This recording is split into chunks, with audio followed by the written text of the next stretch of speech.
समझें। बेसिकली गंगा सागर बहुत ही अद्भुत जगह है। क्या कह सकते हैं, गंगा सागर को धाम धाम कहा गया है। धाम बहुत ही क्या कह सकते हैं, बहुत महिमावान होता है। क्योंकि धाम पहला नंबर समझना पड़ेगा हमको, तीर्थ किसको कहते हैं और धाम किसको कहते हैं। तो तीर्थ के बारे में होता है कि जहाँ स्वयं भगवान का कोई भक्त या फिर उनका शुद्ध भक्त या फिर उनका कोई अंश जहाँ पे आकर कुछ तपस्या किए हैं या फिर कुछ अपना लीला किए हैं, उनका भक्तजन जहाँ स्वयं आकर जो कुछ कार्य करते हैं या फिर तपस्या करते हैं, तो उस जगह को तीर्थ बन जाता है। क्योंकि वहाँ भक्त उनका उनका भगवान का परम भक्त अपना जो है लीला किए हैं, समझे, वो भगवान के भक्त हैं। लेकिन जहाँ पे स्वयं भगवान श्री कृष्ण या फिर कोई भी भगवान, जहाँ साक्षात भगवान स्वयं जहाँ लीला करते हैं या फिर जहाँ स्वयं भगवान रहते हैं, वर्षों बहुत कल्पों क्या बहुत काफ़ी समय तक वहाँ जब दिन गुजारते हैं, तो वह स्थान फिर तीर्थ नहीं रहता है, वो धाम बन जाता है। लेकिन यदि शास्त्रों में यहाँ तक कहा जाता है, यदि हम जैसे वो दुनिया में कोई पाप करता है, तो पाप करता है तो कहाँ जाता है, हमेशा तीर्थ में अगर हम जाते हैं या फिर धाम में जाते हैं, तो वो पापों की क्या होते हैं, प्रायश्चित हो जाता है। लेकिन कहा जाता है यदि हम धाम में जाकर अगर अपराध करते हैं, क्या कह सकते हैं उसको, वज्र लेपो भव कहा जाता है। अर्थात वो वज्र के समान हो जाता है जो कभी मिटता नहीं है। इसलिए सबसे पहले हम लोग को हमें हमेशा ये जानने का प्रयास करना चाहिए कि धाम क्या अलग महिमा होता है, वहाँ किस तरह से हमको प्रवेश करना चाहिए और किस तरह से रहना चाहिए। जब तक ये हम सब नहीं जानेंगे, क्या कहते हैं, महाअपराध करके हम लोग आते हैं। जितना का जाते हैं पुण्य कमाने के लिए, उससे ज़्यादा पाप करके आते हैं। जैसे हम लोग गंगा में स्नान करने जाते हैं, मेनली गंगा ही ले लीजिए। गंगा हम लोग के नज़दीक पड़ती है, तो गंगा में हम लोग स्नान करने जाते हैं। लेकिन गंगा में स्नान करने से हमारी चेतना क्या रहती है, हम चेतना हमेशा, मेरा क्या ऑलवेज नीच नीच चेतना रहता है। हमेशा क्या करते हैं, पूरा पाप कर लेते हैं, मतलब खूब मांस मछली पूरा खा दिए, एक दूसरे का गलत कुकर्म कर दिए।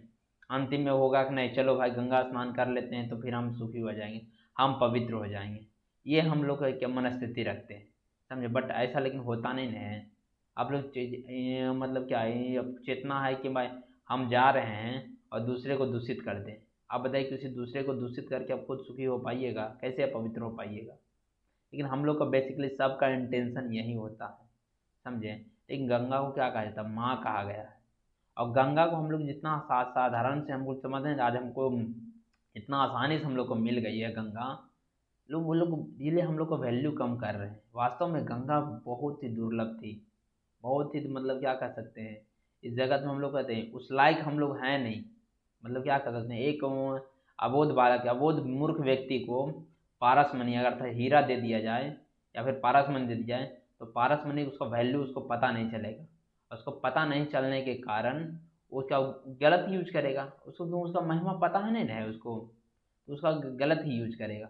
लेकिन कहा जाता है, लेकिन कोई क्या हीरा को रियल परख कौन सा कर सकता है, एक जोहरी ही परख सकता है।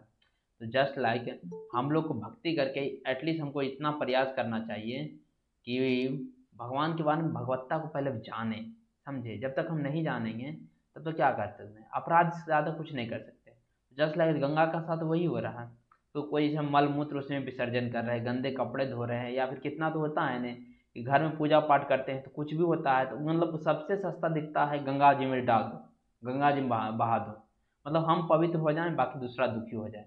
ये सिचुएशन हम लोग को हो गया। तो हम लोग आज चल देखते हैं पहले कि गंगा जिसमें जिनको जिनका हम मतलब हम इतना वैल्यू बहुत कम कर दिए, हम लोग को नज़र में वैल्यू बहुत ही जीरो हो चुका है।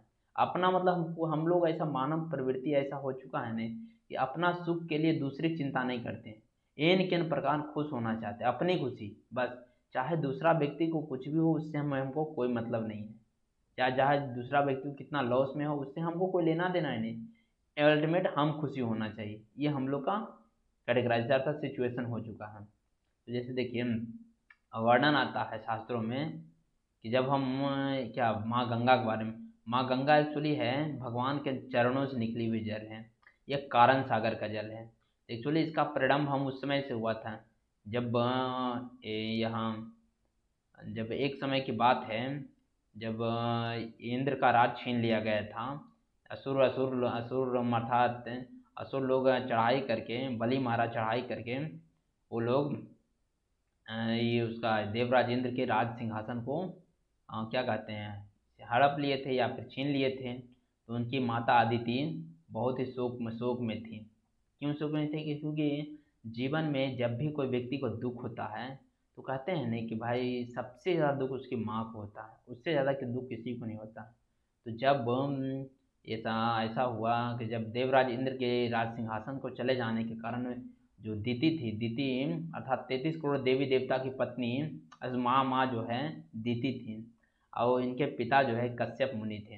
अब देखिए कश्यप मुनि बहुत ही अद्भुत थे, समझे उनका। हम लोग जानते हैं कश्यप को, कोई कोई ये व्यक्ति हम लोग गोत्र में कहते हैं ना, अपना गोत्र भूल जाते हैं तो सीधे कहा जाता है कश्यप मुनि, कश्यप गोत्र से कहा जाता है। रियल में कश्यप मुनि जो थे बहुत उनका उनका जो वंशज हम देख रहे हैं ना, सारा उन्हीं का फैला हुआ है। मतलब देखिए व्यक्ति एक है, पति एक है, देखिए केवल देखिए माँ कितना डिपेंड करता है। उनकी माँ एक माँ हुई थी दीति हुए, जिनसे उनको 33 करोड़ जो देवी देवता देखते हैं वो उनके उनसे उनका पुत्र हुए, उनसे उनको 33 करोड़ देवी देवता उनको मत समझ जन्म लिए। और दूसरी पत्नी थी अदिति जिससे क्या है पूरा असुर जो समाज देखते हैं, पूरा उस समय का असुर था, वो क्या है ये अदिति से जन्म लिए थे। अब देखिए दोनों कश्यप मुनि की पत्नी है। कश्यप मुनि कैसे तो वर्णन आता है, कभी कभी देख वर्णन आता है, कभी 13 पर्ण वर्णन आता है, कभी कभी 18 भी सुनने को मिला है। बेसिकली 13 को बहुत ज़्यादा फॉलो किया जाता है, 18 भी वर्णन आता है, समझे। तो लेकिन यहाँ कहा गया था कि जब जब क्या कहाँ चल रहे थे, हाँ अदिति की जो पत्नी थी, सॉरी अदिति से असुर का निर्माण हुआ, अर्थात असुर पुत्र उनसे जन्म लिए। उसके बाद जस्ट और जैसे कद्रु हुए, कद्रु को जैसे नाग माते हैं, अर्थात जो सर्पों के माता जी थे कद्रु थे, समझे। इस प्रकार जानते हैं बहुत जितना कैटेगराइज किया, तो मतलब देखिए पिता एक है, केवल माता अलग अलग होने के कारण, माँ का कैसा संस्कार होने के कारण देखिए अलग अलग डिफरेंट। दीति और दीति मेनली ज़्यादा फोकस इन्हीं दोनों पर किया जाता है, दीति और दीति पर। देखिए माँ तो दोनों अलग अलग हैं, देखिए पिता दोनों एक ही हैं, लेकिन देखिए एक पुत्र देवता कहला रहा है, दूसरा पुत्र दानव कहला रहा है।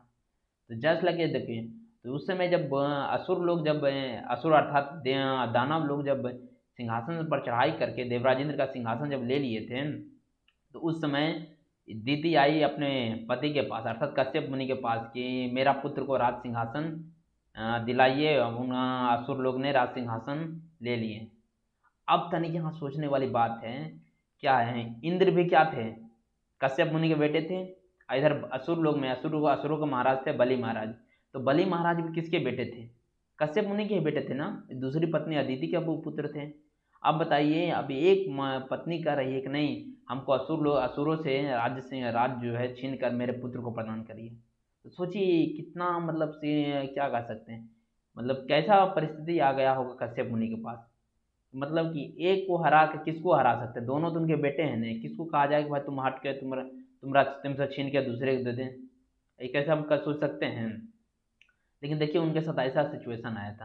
लेकिन कश्यप मुनि थे बहुत प्रतापी संत थे, समझे। तो उन्होंने सीधे कहा अपने हाथ में कुछ नहीं लिए, वो सीधे बताएं कि देवी मैं तुम्हें एक व्रत बताता हूँ, ठीक है, वो व्रत को तुम पालन करो, जिससे तुमको भगवान प्रसन्न हो जाएंगे और भगवान से तुम जो आशीर्वाद मांगेगी वो तुम्हारा पूर्ण हो जाएगा, समझे। तो एक दिन है तो वो करीब करीब 10 दिन का व्रत था, 10 से 12 दिन का व्रत था।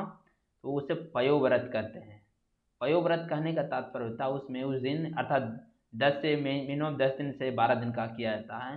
लेकिन इन दिनों में ओनली दूध से ही बना हुआ उनको आइटम खाना, अर्थात दूध से बनी हुई चीज़ ही खाना चाहिए। ये व्रत का नियम है, जो कुछ भी खाएं दूध से बना हुआ है, समझे। ऐसा अगर उन्होंने ये इसका पूरी तरह से मन लगाकर इसको पालन किए, जब इनका जब पूर्ण होती हुआ तो स्वयं साक्षात भगवान भगवान विष्णु उसमें प्रकट हुए। तो भगवान विष्णु उसमें प्रकट हुए तो उन्हें बोले कि माँ मैं आपसे बहुत ही प्रसन्न हूँ, आप हमसे जो वरदान चाहिए वो हमको मांग सकते हैं, मैं उन्हें देने के लिए आपको देने के लिए मैं तैयार हूँ भाई। और ये दीदी तो इसीलिए कर रही थी नहीं कि हमको वरदान में क्या कर सकते हैं, मेरा पुत्र को सिंहासन मिल जाए, तो पर्पस ही उसका उनका वही था ना। तो उन्होंने बोला कि मेरे पुत्र से राज सिंहासन छीन लिया गया है और तथा आप हमारे पुत्र को राज सिंहासन वापस करा दीजिए, अर्थात देवराज इंद्र का सिंहासन को वापस ले आइए राजसुर से। तब उन्होंने भगवान विष्णु उस समय बोले थे कि देखिए माता जी, आपने आपकी भक्ति से मैं बहुत ही प्रसन्न हुआ हूँ। रियल में आप अद्भुत भक्ति की है। लेकिन क्या कर सकते हैं, उस समय इधर इधर बलि महाराज थे। वो क्या है, वो इधर जब इधर ऐसा हुआ था ना, जब ये एक बार समय की जब बात बात था, जब असुर लोग जब हार गए थे, जब देवता लोग जब जीत गए थे, तो वो भौतिक भोगों में लग गए थे, समझे। इधर लोग जब हार गए थे, तो ये लोग जो हारने के बावजूद क्या करने लगे कि तब मतलब संतों की सेवा करने लगे। देखिए, असुर होकर भी संतों की सेवा करने लगे, और बड़े बड़े ब्राह्मणों के उनके आदर सत्कार करने लगे, उनको मतलब रात दिन उनकी सेवा में मग्न हो गए थे। तो जिनके कारण एक देखिए इनका शक्ति बढ़ने लगा। ये भले पराजित एक समय के लिए हो गए थे, लेकिन देवता लोग जीत गए थे, लेकिन फिर भौतिक भोगों में लग गए, जिनके कारण उनका शक्ति क्षीण हो गया था। तो धीरे धीरे जब शक्ति क्षीण हुआ, देखिए यहाँ यहाँ सबको प्रमाणित किया होता है, इवन देवता ही क्यों ना हो, मनुष्य तो दूर की बात है, जब हम भौतिक भोगों में जब लग जाते हैं, जब भगवान को भूल जाते हैं, या अपने दैनिक कर्तव्य को भूल जाते हैं, तो क्या हम लोग को स्थिति भी उसी की तरह हो जाता है। किसकी तरह हो जाता है, जैसे देवता भी, इवन हम लोग कभी कभी डाउट करते हैं नहीं कि नहीं, देवता ऐसे कैसे हो सकते हैं, कि देवता देवलोक में जाने के बाद तो बहुत आनंद में होते हैं। लेकिन यहाँ क्या कहा जा रहा है, यदि वो लोग भी भौतिक भोग में अगर लग जाते हैं, तो उन लोग के साथ भी यही दुर्दशा होता है। जस्ट लाइक वही देव क्या कर सकते हैं कि असुर लोग उससे छीन लिए थे। तो इवन अब इधर तो अब ये लोग क्या गुरुजन को या फिर संतों की सेवा करके अपनी शक्ति को बढ़ा रहे थे। तो वही भगवान विष्णु बोले कि वो लोग भले असुर लोग इतना अब संतों की सेवा कर लिए, इतने यज्ञ कर रहे हैं, शक्ति का अपना बढ़ा लिए हैं, उनको हम डायरेक्ट उनको मारना दूर की बात है, उनको हम कुछ बिगाड़ भी नहीं सकते हैं, कि उन्होंने वैष्णव की सेवा कर ली है। तो वैष्णव सेवा बहुत ही महत्वपूर्ण है, बहुत ही ज़्यादा। अगर हम गलती से भी अगर वैष्णव की सेवा कर देते हैं ना, तो उसको मतलब क्या कर सकते हैं, एक मिनट के लिए, यहाँ तक भगवान का ही वचन है, तो भगवान एक मिनट के लिए कहा जाता है कि अपन भक्त को भी एक मिनट के लिए नहीं छोड़ सकते हैं, समझे। एवन अपने एवन कहा जाता है भगवान एक मिनट के लिए अपने भक्त को भी मार देते हैं, मार देगा अगर स्थिति आएगा, मान लिए तो मार देंगे। लेकिन भक्तों का भक्त जो होता है, अर्थात क्या कर सकते हैं, अर्थात जो उनका भक्त का भी जो भक्त है उनका, उसकी जो सेवा करता है, उसको असंभव, उसको कभी नहीं मार सकते हैं, चाह कर भी नहीं, बल्कि महापापी ही क्यों ना हो, एक मिनट के लिए क्या कहते हैं, क्रूर अत्याचारी क्यों ना हो, लेकिन वह वैष्णव सेवा कर दिया, भगवान का कोई भक्त का सेवा कर दिया है, तो उसको भगवान चाह कर भी उसको कुछ नहीं बिगाड़ सकते हैं। इसका देखिए जस्ट प्रमाण कहाँ आता है, इसका प्रमाण आता है यहाँ, जब मथुरा में माता देवकी और वसुदेव जी का जब विवाह हो रहा था, जब विवाह हो गया था, तो उस समय क्या हुआ था, कंस कितना महाक्रूर था। जब महाक्रूर था, अंत समय में उसको अपनी बहन देवकी पर बहुत ही अत्यंत करुणा आया उस पर। अत्यंत करुणा के कारण वो अपनी बहन के रथ चलाने गए।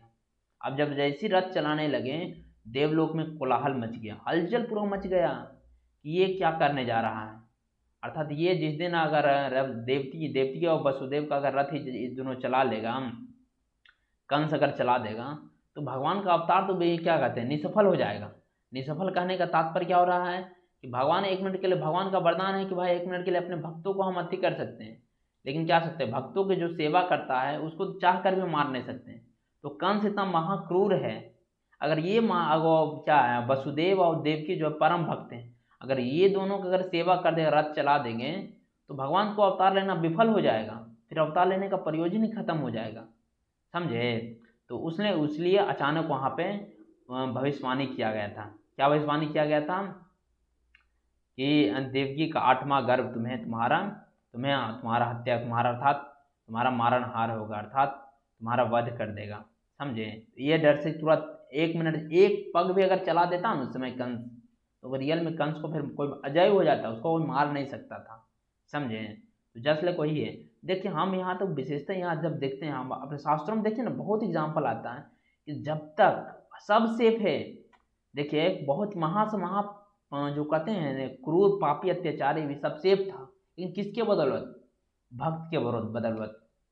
जब तक अब भक्त की सत्ता है ना, तब तक उसको बाल कतनु महापाप कर दिए, लेकिन बाल वाका भी नहीं कुछ कर सकते हैं, इवन भगवान भी नहीं कुछ कर सकते हैं, क्योंकि भगवान अपने भक्तों के अधीन होते हैं। मैं अभी बताया ना, भगवान भक्तों के अधीन होते हैं। जैसे देखते हैं ना, एग्जाम्पल हम लोग लेते हैं, जैसे रावण था। रावण देखने कितना महापापी था, क्रूर पापी था ना, जिसको हम मतलब क्या कहते हैं, पाप का सीमा ही क्रॉस कर चुका था, पार कर चुका होता। लेकिन देखिए, अगर चाह मान आपको क्या लगता है कि रियल में भगवान गया थी अथी क्या कहते हैं, रावण को मार देते हैं? रावण को भगवान को चाहते हैं तो फिर भी नहीं मार पाते। इनका मारने का परमिशन जानते हैं किसकी बदौलत था? क्योंकि रावण जानते हैं कब तक सेफ था, जब तक उसके पास रावण को भले लगता था कि हम मेरे वजह से लंका सुरक्षित था, लेकिन वास्तव में उसकी वजह से लंका सुरक्षित नहीं थी। समझे? सुरक्षा थी केवल उनके एक भक्त थे विभीषण। जो विभीषण थे वो भगवान के भक्त थे, उनके वजह से पूरा लंका सुरक्षित थी, वरना लंका कब का ध्वस्त हो चुकी होती। समझे? ऐसे इसमें अभी यहाँ तक कहा जाता है जब तक लंका में विभीषण रहते हैं न, इवन राम भगवान राम भी रावण को कुछ भी नहीं बिगाड़ सकते थे, क्योंकि वो सबसे पहले उनको दुश्मन बाद में दिखता, सबसे पहले उनको भक्त दिखता है। और सीधे कहते हैं न, अपना मान टले टल जाए, भक्त का मान न टलते देखा, प्रबल प्रेम के पाले पड़कर प्रभु का नियम बदलते देखा। इवन भगवान कहते हैं कि हम भक्तों के लिए हम कुछ भी बंद करने के लिए तैयार हैं। उसके लिए ये सब युद्ध या फिर किसी को हारना जिताना मेरा बायां हाथ का खेल है। इवन मैं भक्त के लिए बहुत कुछ भी कह सकते हैं, जो कुछ जो चाहे क्या कहते हैं, हम देखते हैं ना, पत्तल तक उठा लेते हैं। क्या कहते, द्रौपदी का दम क्या चप्पल अपने कांख में दबाए हुए, क्या भगवान की यह स्थिति है? लेकिन भक्तों के अधीन होते हैं। तो जस्ट लीजिए, रावण तब तक सुरक्षित था, कब तक सुरक्षित था? जब तक उसमें विभीषण उनके उनके पास थे। जस्ट लाइक जैसे विभीषण को जो उसने अपमान किया और वैष्णव अपराध किया, उसी दिन उसका मृत्यु तय हो गया था। उससे पहले मृत्यु उसका तय नहीं था, लेकिन जिस दिन वो वैष्णव का अपराध किया, विभीषण को लात मार के यहाँ लंका से निकाला, उसी दिन मृत्यु तय हो गया था। समझे? ये हाल है। जस्ट लाइक यहाँ भी दूसरा केस इधर देखते हैं, महाभारत में क्या थे, जब तक महाराज में सॉरी महात्मा विदुर जब तक हस्तिनापुर में थे, दुर्योधन महापाकांड क्या कहते हैं, जघन्य पाप कर दिया था। लेकिन जब तक महात्मा विदुर अगर यहाँ रहते, हस्तिनापुर में रहते, तब तक कोई बाल वाका नहीं हो सकता था, कोई नहीं कर सकता था। लेकिन जिस दिन ये महात्मा विदुर का अपमान किया है दुर्योधन, उसी दिन पूरा कौरव सेना का जो है आयु खत्म हो गया था, आयु समझे नष्ट हो गया था। केवल मूर्ति में जिंदा लाश लोग थे। समझे? क्योंकि उस दिन महात्मा विदुर क्या थी, हस्तिनापुर से निकले, लोगों की आयु लेके निकल गए थे। समझे? इसलिए कहा जाता कि अगर हम कहीं देखते हैं ना कि हम आज अच्छा से खा रहे हैं, अच्छा चैन से जी रहे हैं, या फिर कुछ भी कर रहे हैं, तो लग रहा है कि नहीं हम कर रहे हैं। रावण को क्या लगता था, पूरी दुनिया में मेरे कारण चल रहा है, हम अपने बल पर सुरक्षित हैं। दुर्योधन के क्या लग रहा था कि हम अपने बल पर सुरक्षित हैं। वास्तव में वो अपने बल पर सुरक्षित नहीं था, वास्तव में एक भक्त पर बल पर वो सुरक्षित था। जस्ट लाइक हम लोग को वही है। हम लोग के आसपास कहीं न कहीं हमारे पूर्वजों ने, या फिर हमारे क्या कह सकते हैं, हमारे कोई परिजनों ने, या फिर कोई ऐसा पुण्य कर दिए हैं, समझे, जिसके कारण हम अभी सेफ हैं। समझे? जिसके कारण हमारे कुछ भजन भक्ति या फिर सुखपूर्वक जीवन व्यतीत कर रहे हैं। वरना ऐसा संभव ही नहीं। देखने में लगता है वाले हम कुछ कर रहे हैं, वास्तव में मेरा कुछ नहीं होता है। समझे? इस जैसे एग्जाम्पल आप देखिए ही सबको, जस्ट लाइक यहाँ भी वही हुआ था। तब यहाँ पे एग्जाम्पल दिए थे कि वे भगवान विष्णु वही बोलते हैं, वो क्योंकि बलि महाराज अभी वैष्णव की सेवा करके यज्ञ करके अपनी शक्ति बढ़ा लिए हैं, तो एक्चुअली उनसे उनका हम क्या खुद कुछ नहीं बिगाड़ सकते हैं। युद्ध में उनसे किया नहीं जा सकता, युद्ध में मैं कुछ कर सकते हैं, कर ही नहीं सकते हैं, युद्ध में हरा भी नहीं सकते हैं, तो मैं खुद हार जाऊँ क्योंकि मैं भक्त के शरणागत में हूँ। तब उसमें लेकिन बोले कि आपने एक्चुअली मेरे को प्रसन्न किया है, तो मैं आपके लिए एक कार्य, तो मैं भिक्षुक बन जाऊँगा, मैं उनसे भिक्षा में मैं उसके लिए राज्य मांगूंगा। अब तनिक यहाँ विचार करिए कि भगवान जो तीनों लोकों का मालिक है, तीनों लोकों का मालिक है, उसको किसी के द्वार पर भिक्षा मांगना पड़ रहा। सोचिए तो, एक भिखारी बनकर जब सोचिए, थोड़ा सा भी जो किसी के पास धन दौलत हो जाता है तो किसी के सामने हाथ फैलाने में शर्म करता है। तो ये किसी के सामने हाथ फैलाना कितना गर्हित होता है, कितना निंदनीय होता है। लेकिन देखिए भगवान कितने करुणामयी हैं कि अपने भक्त के लिए क्या करें, भिक्षुक बन गए, जबकि तीनों लोगों को बादशाह आज हाथ फैला रहा है। तब उसमें देखते देखते भगवान वामन देव का अवतार हुआ, माता अदिति के गर्भ से वामन देव का अवतार होता है। समझे? तो देखते देखते वो धीरे धीरे बड़े हो जाते हैं। उनका नाम सीधे में उपेंद्र होता है, अर्थात कद से वो छोटे होते हैं, इसलिए उन्हें उपेंद्र कहते हैं, समझे। तो जब जब ऐसा हुआ, जब धीरे धीरे सब लोग अपना अपना चीज़ उनको प्रदान करते हैं, समझे। तो इतने में उनको न्यूज आता है, इधर इधर शुक्राचार्य बलि महाराज को अश्वमेध यज्ञ करा रहे थे, अर्थात अश्वमेध 100 अश्वमेध यज्ञ करने के बाद इंद्र का सिंहासन सदा के लिए उनको निष्कंटक हो जाता, फिर उनको कोई मतलब हटा नहीं सकता था। और 99 अश्वमेध यज्ञ ऑलरेडी कंप्लीट कर चुके थे। जब 100वां अश्वमेध यज्ञ करने लगे, तब वहाँ से क्या हुआ, जब करने लगे तो यहाँ इधर खबर आया कि भाई बलि महाराज 100वां अश्वमेध यज्ञ आयोजित करने वाले हैं, अनुष्ठान करने वाले हैं, जल्दी उनको रोकिए, वरना फिर मतलब फिर कुछ नहीं कर सकते हैं, सारा राज्य चला जाएगा, समझे। तो उसमें तुरंत भगवान ने एक ब्राह्मण का रूप धारण करके सीधे क्या उनके द्वारपाल में पहुँचे, द्वार पर पहुँचे। जब द्वार पर पहुँचे तो उन्हें उसमें अनुष्ठान पर बैठे हुए थे, तो अचानक अंदर भेजे कि देखिए कोई भिक्षुक आया है, सीधे यही अंदर से भेजे, सूचना गया। शुरू में बोले कि नहीं, तो और बलि महाराज बोले, क्योंकि बलि महाराज यज्ञ के आसन पर बैठे हुए थे, अनुष्ठान करने वाले थे, लेकिन उनको आया शुरू में तो कहा कि जाओ जो चाहिए वो बालक को दे दो, लेकिन ये जो थे ये तो लीलाधारी थे, तो लीला करने आए थे, तो बोले नहीं हम महाराज के हाथ से ही लेंगे, समझे। तो महाराज के हाथ से पूरा जिद करने लगे। जब पूरा जिद करने लगे तो अंतिम में इवन शुक्राचार्य वहाँ रोके कि यार राजन, आप अभी अष्टम अनुष्ठान पर बैठ रहे हैं, उसको जो आवश्यकता होगा उसको आप उसको आपके सेना लोग दे देंगे, मंत्री लोग दे देंगे। लेकिन यहाँ बलि महाराज भी क्या थे, असुर में थे, लेकिन क्या भगवत्ता थी उनकी, क्या भक्ति थी, समझे। बोले नहीं नहीं गुरुदेव, हम अगर मेरे राज्य में कोई एक व्यक्ति भी अगर भूखा रहेगा या फिर निर्धन रहेगा तो मुझे यज्ञ करने का कोई अधिकार नहीं है। जस्ट उन्हें तुरंत वहाँ से उठे और क्या कर सकते हैं, उनको देने भिक्षा देने के लिए द्वार पर आ गए। तो पहले देख के पहले उनको लगा कि ये बालक, चलो छोटा क्या कर सकते हैं, छोटा बालक को आपको देखने से लगेगा भाई क्या मांगेगा, छोटा मोटा चीज़ मांगेगा और क्या चाहिए उसको। जस्ट लाइक बोले कि आपको ब्राह्मण बालक आपको क्या चाहिए, समझे। भागवतम में बहुत विस्तार से इसका वर्णन आता है, बहुत यहाँ भगवान ने मतलब क्या कहते हैं खेला खेलते हैं। तो शुरू में तो बोलते हैं कि नहीं आपको पहले बोलते हैं कि आपको क्या चाहिए, धन चाहिए, कुछ नहीं बोले, बोले कुछ और चाहिए, दौलत चाहिए या फिर राज चाहिए, फिर क्या चाहिए, मतलब बहुत कुछ बलि महाराज बहुत कुछ बोलते हैं, समझे। लेकिन यहाँ पे एग्जाम्पल दिया जाता है, यहाँ तक कहा जाता है कि जस्ट लाइक कि जो आपको अति किया जाता है ना, अर्थात जो कुछ मांगने वाला रहता है ना, या फिर या जब ज़्यादा कुछ लेने वाला रहता है वो सीधे हमेशा चुप रहता है।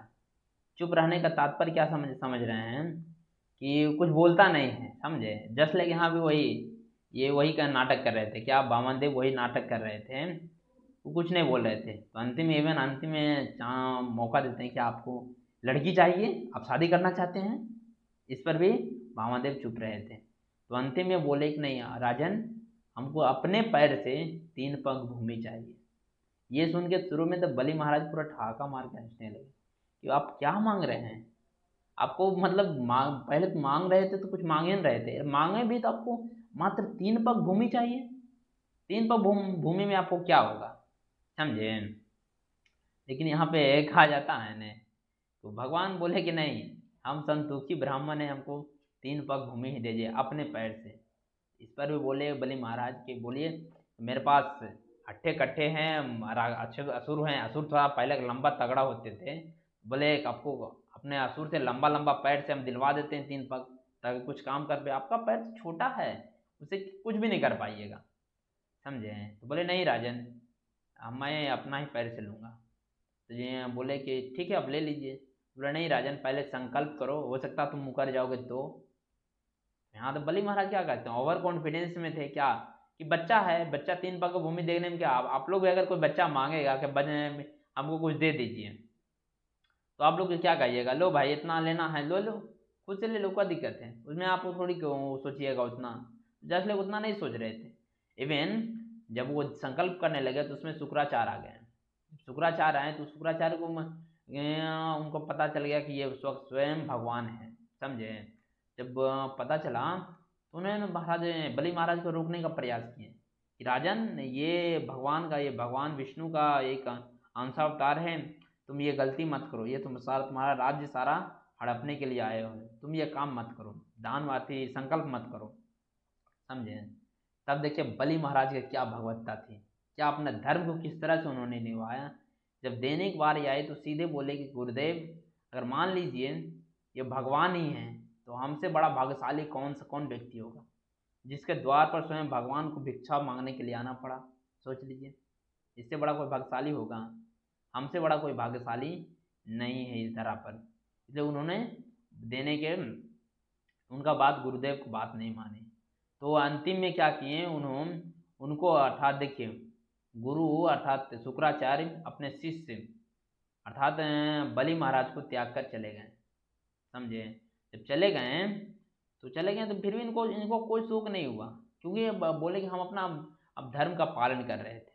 इवन जब ज़्यादा मना किए गए तो यहाँ बावन द्वीप का थे से उनको कहा जाता है शुक्राचार्य को आँख फोड़ दिए थे, क्योंकि वो भगवान और भक्त के बीच बाधा बन रहे थे, समझे। हम लोग का साथ वही होता है, हम लोग भी बीच में टांग अड़ाने के लिए बैठ जाए, मतलब जो सामने वाला कर रहा व्यक्ति उसको कोई प्रॉब्लम नहीं होता, लेकिन हम उसको जाकर बाधा डालते, तुम ये मत करो, ऐसा मत करो तुम, समझे। कोई अगर सत्कर्म कर रहा है तो उसको करने दो, नहीं बाधा क्यों डाल रहे हो। जस्ट लाइक वहाँ यहाँ सेम केस वही हुआ था।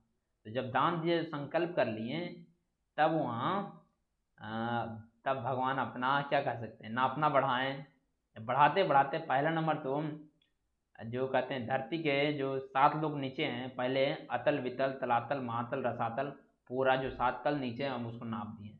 फिर दूसरा पैर में, अब यहाँ से देखिए इतना जो ओवरव्यू हम दिए थे, अब यहाँ से देखिए यहाँ मेन पॉइंट अब आ रहा है, समझे। इसलिए गंगा अद्भुत है।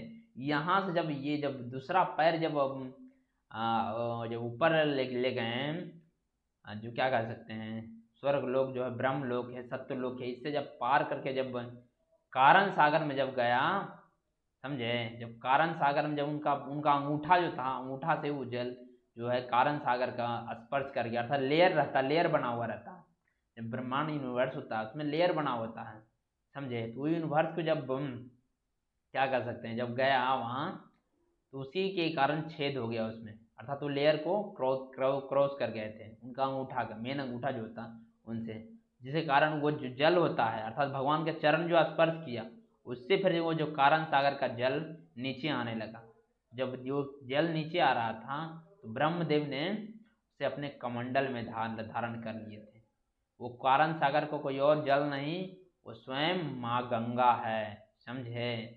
यहाँ से ओवरव्यू है, यहाँ से स्वयं जब उसको वहाँ से जब जल गिरने लगा, स्वयं भगवान की जब चरणों की सब निकलने लगा, तो वो जल को स्वयं ब्रह्मदेव अपने कमंडल में उसको धारण कर लिए, समझे।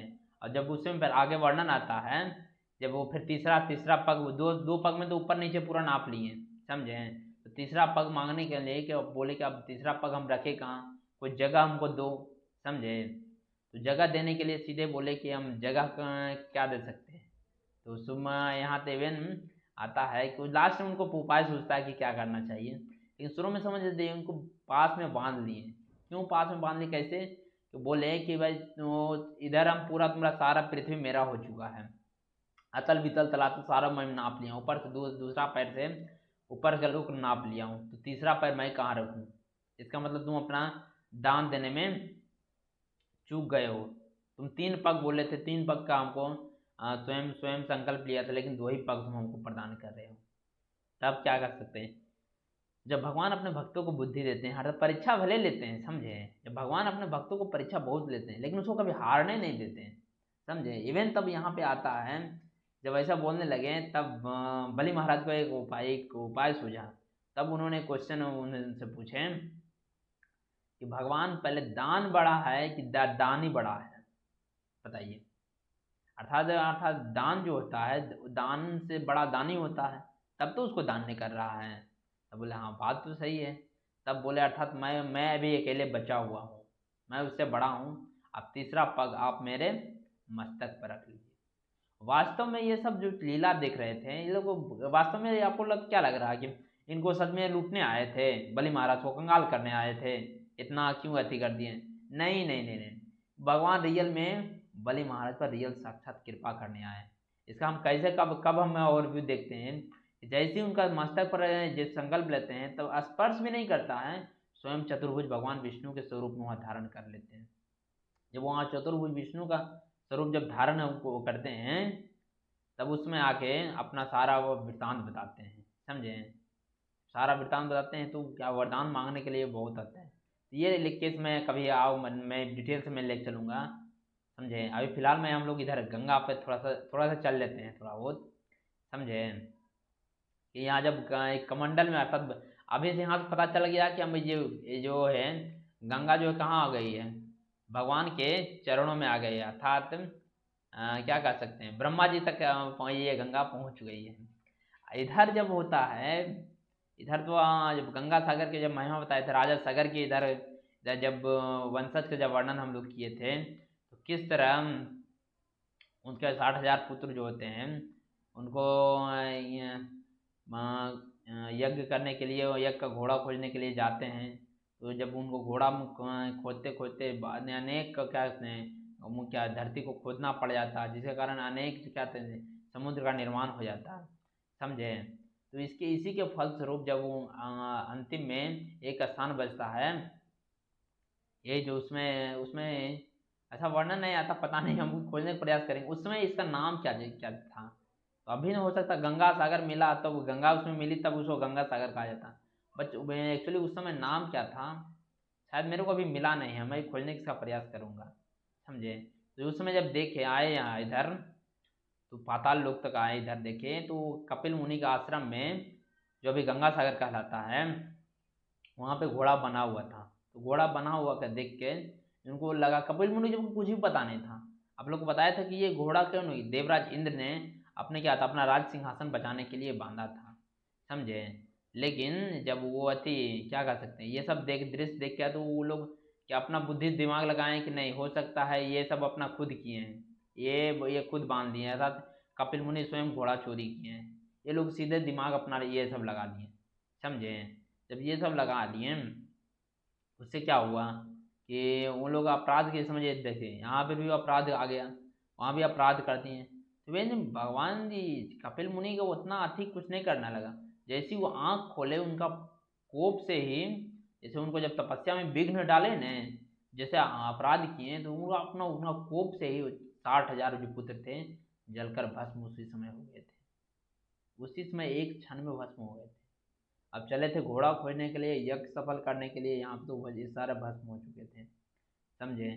इधर एक दिन बीता, 2 दिन बीता, 3 दिन बीता, बीतते जा रहा है। सगर महाराज चिंता में थे कि इसके मतलब मेरे पुत्र सब गए कहाँ। तब इनको इनको खोजने के लिए जब बाद में जब पता चलता है कि इनके श्राप के कारण 60,000 पुत्र की मृत्यु हो चुकी है, समझे? तब यहाँ पे तो पूरा अब तो यज्ञ बाजू में रहा, अब पूरा शोक हो गए कि अब तो क्या करें, अब पहले नंबर तो उद्धार कैसे होगा, समझे? उद्धार पहला नंबर, उद्धार तो जरूरी है ना भाई। इन लोगों को क्या कर सकते हैं, उन लोग अपने आयु के अनुसार थोड़ी मृत्यु हुई थी। जैसे लाइक अभी हम लोग देखते हैं ने पहले कम आयु, जैसे ब्रह्मा के द्वारा एक आयु फिक्स किया जाता है, अगर वो आयु तक अगर नहीं कोई जी पाता है तो क्या कर सकते हैं उसको, क्या क्या कहते हैं, इसी बिना शरीर को उसको भटकना पड़ता है, बहुत उसको कष्ट करते हैं। अभी हम लोग जिसको प्रेत कहते हैं ने, वो इतना कष्ट में जीता है बे, जितना कष्ट में जीता है, कोई व्यक्ति अभी उसको कहता है सुसाइड कर लेता है या कोई आनंद आता है, नहीं नहीं नहीं, वास्तव में उसको इतना कष्ट होता है, इतना कष्ट होता है कि वर्णन नहीं कर सकते हैं, समझे? क्योंकि बिना से ना ही उसमें उस शरीर में नहीं खा सकता है, नहीं पी सकता है, नहीं सो सकता है, कहीं भी कुछ भी नहीं कर पा सकता। उसमें ऑलवेज टाइम भूख प्यास तड़पते रहता है। जब वही जब किसी के शरीर में जब तक प्रवेश नहीं करता है प्रेत, तब तो उसको कुछ सही से कुछ खा नहीं पाता है, सही से उसको पानी तक नहीं पी पाता है, समझे? इसलिए कभी कोई देखते होंगे आप लोग जिसको वजह जैसे प्रेत पकड़ता है तो खाता खूब है या फिर पानी खूब पीता है, क्योंकि वो रियल में वो पीता नहीं, वो बहुत वो आदमी क्या कहते हैं बहुत दिन से वो रहता है, बहुत दिन से प्यासा रहता है, बहुत दिन से भूखा रहता है, वो त्राहि कष्ट रहता है। जब तक वो पूरा अवधि जब तक पूरा नहीं होता, उसका आयु फिक्स नहीं होता है, तब तक उसको परिसर इससे मुक्ति नहीं होते, उसके बाद फिर इसको जो दुर्गति होना रहता तो दुर्गति होते। जस्ट लाइक यहाँ इनके 60,000 जो पितृ थे, समझिए इनके साथ वही घटना घट गई था। तब उनके जो दूसरी महाराज सगर की जो दूसरी पत्नी थी, उनका एक पुत्र था जिसका नाम था अंशुमान था। समझे समझे उनका पुत्र वो प्रयास किए कि वह किस तरह से वो ही अपने पितरों का उद्धार करें। तो बहुत तपस्या करके कपिल मुनि को प्रसन्न किए। कपिल मुनि फिर उपाय बताते हैं कि किस तरह से आप अपने किस तरह से इस जगत को अर्थात अपने पितरों का उद्धार कर सकते हैं।